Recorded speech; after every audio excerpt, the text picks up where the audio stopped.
Welcome back to another debrief with the IRR. My name is Makone, and for this segment, we are checking in on the South African youth, the Tintswalos of our country, as they've since been named by none other than our president.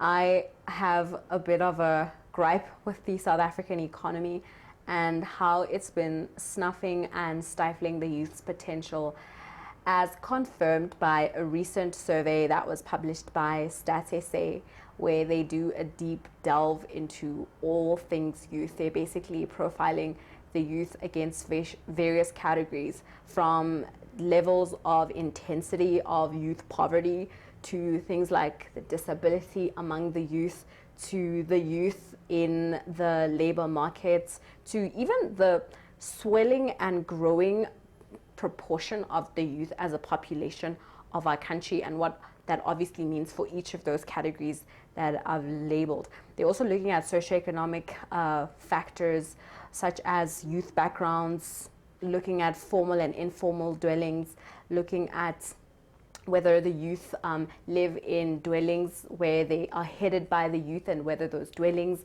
are sort of dwellings with adequate toilet facilities, whether those households have electricity, whether those households have piped water. But I'm specifically concerned about the employment issue. And I know it's been discussed quite extensively in the media, but there's an interesting point here that emerges from that Stats SA survey. First, let's look at how much the youth has grown in its proportion and relative to the population of South Africa. So the survey provides that since 1996, the overall youth population in South Africa grew by 38%. So in 1996, the youth made up 14.7 million of the population. Today, they make up 21.6 million of the population. So there you have a booming, a swelling, a growing of South Africa's future labor force, current and future labor force. But is the economy growing at the rate that is required to actually create opportunities for the youth, to springboard the youth for a future of success and of economic prosperity? I would argue it isn't. When I think of a South African youth, I think of people who are longing for economic freedom.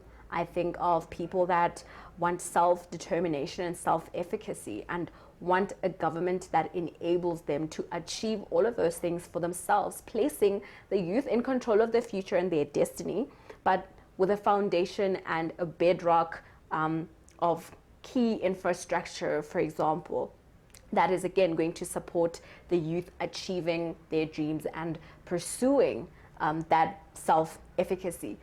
When you look at the youth unemployment rates, which the survey does, compares youth unemployment rates from 2004 to 2024, a shocking statistic appears there, which shows that youth employment has declined across all the provinces, substantially in Gauteng and in the Western Cape, and Gauteng by 16.8 percentage points.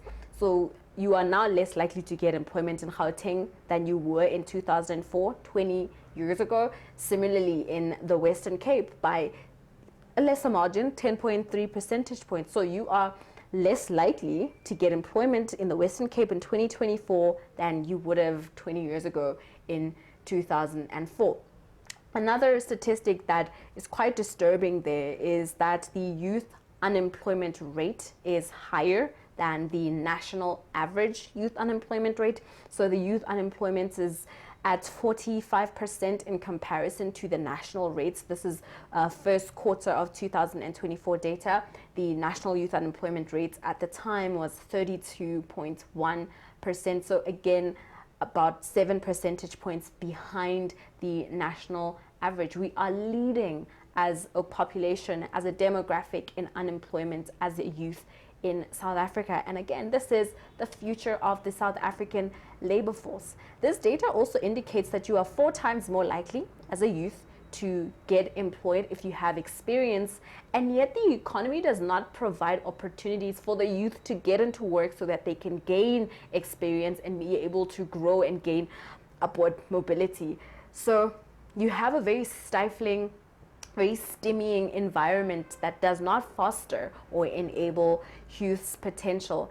And I would argue the Institute of Race Relations has done extensive work on this, drawing from our growth papers, our blueprint for growth papers. There are certain things the government can do to create the foundation that is necessary to unlock and unleash the potential of the youth onto South Africa, so they can get on with pursuing individual and economic freedom for themselves. One of the ways is just government getting out of the way, so eliminating government bureaucracy.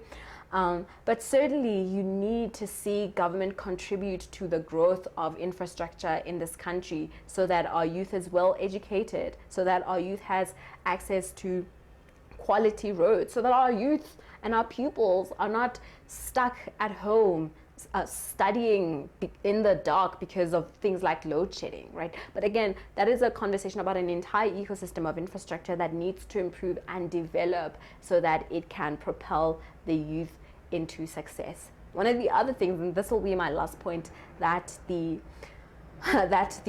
survey touches on is crime. Again, how can youth unleash its potential if it is constantly perturbed by things such as crime? The youth indicates in that survey that it feels less safe today walking at night than it does during the day. Again, it's an indicator of a limitation of opportunities and of possibilities for the youth, because obviously crime affects us in various ways. One of those is that it can actually just take away one's life. But there are various ways in which the government can create opportunities for the youth, and I invite you to actually have a look at the blueprint for growth papers there. I've already punted a few solutions that the growth papers put forward on how economic growth can become exclusive, on how you can end poverty, but also specifically target youth poverty and youth unemployment so that they are absorbed into the labor force and can get on with creating opportunities and pursuing economic prosperity for themselves. That is all I have for today's debrief with the IRR.